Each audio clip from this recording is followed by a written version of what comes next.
Hello guys and welcome to iQuanta YouTube channel. IIM Kozhikode CAT 25 conduct कराने वाला है। ये तो मैंने आपको बहुत पहले ही बता दिया था। कैट 25 का कन्वेनर भी अनाउंस हो गया है। प्रोफेसर राम कुमार हैं जो वो इस साल का जो पेपर है उसके कन्वेनर है। कन्वेनर का बेसिकली ये काम नहीं होता कि वो पूरा पेपर खुद से बनाते हैं, ये थोड़ा सा एक मिथ है, वो भी मैं आगे जाके आपको बताने वाला हूँ। बट बेसिकली जो भी पेपर बनता है, जो टीम वो पेपर बनाती है, उस पेपर को रिव्यू करना, देन लेटर ऑन जो नॉर्मलाइजेशन का प्रोसेस होता है उसका ध्यान रखना कि यार वो मतलब तीनों स्लॉट का सही से हो रहा है, एंड ओवरऑल पूरा पेपर कराने की जो रिस्पॉन्सिबिलिटी होती है वो कन्वेनर के पास होती है। तो इस टाइम पे कैट स्पेस में जो सबसे ज़्यादा फेमस आदमी है वो यही है, प्रोफेसर राम कुमार। ये इनका लिंक्डइन है। एंड अभी मेरे पास एक स्टूडेंट का मैसेज आया कि भाई कन्वेनर अनाउंस हो गया, आपने वीडियो नहीं बनाया। तो मैंने कहा ठीक है, मतलब बना देंगे, उसमें not a very big deal. ठीक है, तो बच्चों के दिमाग में ना कुछ कुछ चीज़ें हैं कि यार अगर आप कन्वेनर के पूरा पास्ट में जाओगे, वो कहाँ से हैं एंड ऑल, तो आपको पेपर का आइडिया लग जाएगा, आपको पेपर के डिफ़िकल्टी लेवल का आइडिया लग जाएगा। ऐसा कुछ नहीं होता है। ठीक है, मैं लेजिट बता रहा हूँ। आप बहुत सारे चैनल्स पे आई नो ऐसे वीडियोस देख रहे हो जहाँ पे पूरा हिस्ट्री ही निकाल दी है कि यहाँ पे ये करा फिर ये करा, तो उससे यू कैन एक्सपेक्ट कि इस तरीके का क्वेश्चन आएगा। ऐसा बिल्कुल भी कुछ नहीं होता है। तो बहुत ज़्यादा ना कन्वेनर के पीछे नहीं पड़ना है। ठीक है, हाँ, इन्फॉर्मेशन के लिए अच्छा है कि ये पेपर कंडक्ट करा रहा है, हम कोझिकोड पेपर कंडक्ट करा रहे हैं, which is a good thing. But बहुत ज़्यादा कन्वेनर के पीछे, और स्पेशली तब जब आपने अपनी प्रिपरेशन अभी स्टार्ट नहीं करी। क्योंकि जिस स्टूडेंट ने मेरे को मैसेज करा था, मैंने कहा कि यार तुम्हारा अभी कितना सिलेबस हुआ? कि सर मैं तो अभी स्टार्ट कर रहा हूँ। तो मैं कहा अगर आप स्टार्ट कर रहे हो तो आप अभी से इन सारी चीज़ों में क्यों घुस रहे हो कि पेपर किस तरीके का आने वाला है, पेपर का डिफिकल्टी लेवल क्या। आप तो अपने सिलेबस पे फोकस करो ना। ये सारी चीज़ें उन स्टूडेंट्स के लिए होती हैं बेसिकली कि यार एक बार आपका सिलेबस हो गया, अब आपने मॉक वॉक भी दे दिए। अब जब आप 2-3 मॉक दे रहे हो, एक तरीके का आपका स्कोर आ रहा है, तो फिर आप कुछ कुछ एक्सपेरिमेंट करते हो। फिर आप देखते हो कि आई एम कोझिकोड कंडक्ट करा रहा है, चलो ये देख लेते हैं कि पास्ट में आई एम कोझिकोड का जो पेपर था, तो जब आई एम कोझिकोड ने पेपर कंडक्ट कराया उस साल क्या क्या डिफिकल्टी लेवल था। बट आप में से वो सारे लोग जिनका अभी तक सिलेबस नहीं हुआ है, जिन्होंने स्टार्ट ही नहीं करा है, उनको बिल्कुल फ़र्क नहीं पड़ना चाहिए कौन पेपर कंडक्ट करा रहा है, कौन कन्वेनर है। ये सब बेकार की चीज़ें। जस्ट ट्राई कि आप अपना कैट प्रिपरेशन पे फोकस करो। स्टिल हम देख लेते हैं। तो अभी प्रेजेंट प्रोफेसर हैं आई एम कोझिकोड में, and then chairperson MBA admission, जो कि आई थिंक अप्रैल 24 में वो बने, एंड देन उसके बाद कन्वेनर कैट 25। और मैं बहुत सारी चीज़ें नहीं लेके आया। आई नो इन्होंने PhD करा है IIT मद्रास से, उससे पहले भी मैकेनिकल इंजीनियर है, वो सारी चीज़ें। बट लेजिट बता रहा हूँ, कुछ फ़र्क नहीं पड़ता उन सारी चीज़ों से। तो जस्ट आपको इतना पता होना चाहिए कि ये इंसान कन्वेनर है, I am Kozhikode paper conduct करा रहा है। इंपॉर्टेंट चीज़ अब आती है, विच इज़ कैट 25 की इंपॉर्टेंट डेट्स। देखो यार, कैट ना अपने आप में एक पूरी एक सीरीज़ ऑफ इवेंट रहता है। नोटिफिकेशन आता है, फिर रजिस्ट्रेशन स्टार्ट होते हैं, देन रजिस्ट्रेशन एंड होता है, फिर उसके बाद वो हर साल एक हफ्ता एक्सटेंड होता है, फिर एक टाइम पे एडमिट कार्ड आता है, एग्ज़ाम होता है, देन एग्ज़ाम का रिजल्ट, देन फिर कॉलेज के इंटरव्यू कॉल्स, देन फिर आपका इंटरव्यू शेड्यूल। बहुत सारी चीज़ें हैं इसमें। तो मोटा मोटा कौन सी डेट्स रहने वाली है वो मैं आपको बता देता हूँ।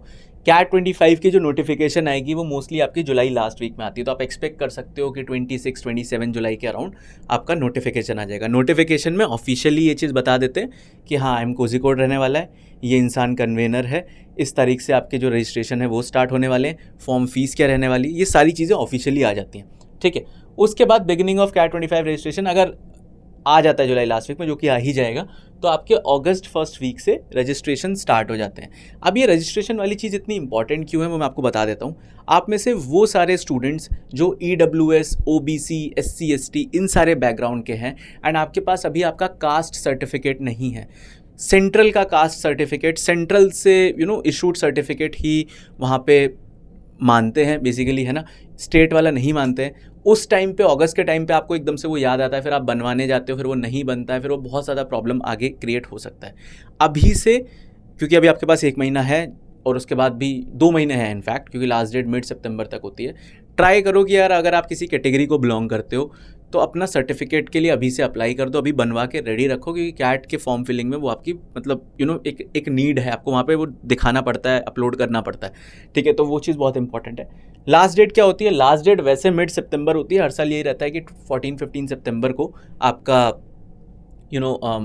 लास्ट डेट रहेगा, बट वो एक हफ्ते से एक्सटेंड हो जाता है। एक्सटेंड होने के बाद वही 22-23 सितंबर आपकी लास्ट डेट रहती है। ठीक है, देन फिर कैट एग्ज़ाम का जो एडमिट कार्ड है वो आपका आ जाएगा। लास्ट ईयर थोड़ा लेट आया था, वैसे अक्टूबर लास्ट वीक तक आ जाता है। एडमिट कार्ड में आपको पता चलता है कि यार आपका सेंटर कौन सा है, आपका स्लॉट कौन सा रहने वाला है, एंड जो थोड़े बहुत इंस्ट्रक्शन होते हैं। वो एग्ज़ाम डेट हमको पता है, दैट इज़ 30 नवंबर, वो फॉर श्योर है। रीज़न बिंग हर साल नवंबर के लास्ट संडे को होता है, तो इस साल 30 नवंबर है, तो वो रहने वाला है। एंड फिर उसके बाद आपका जो रिजल्ट है आप एक्सपेक्ट कर सकते हो दिसंबर लास्ट वीक और जनवरी फर्स्ट वीक में आ जाता है। तो ये पूरी टाइमलाइन रहने वाली है।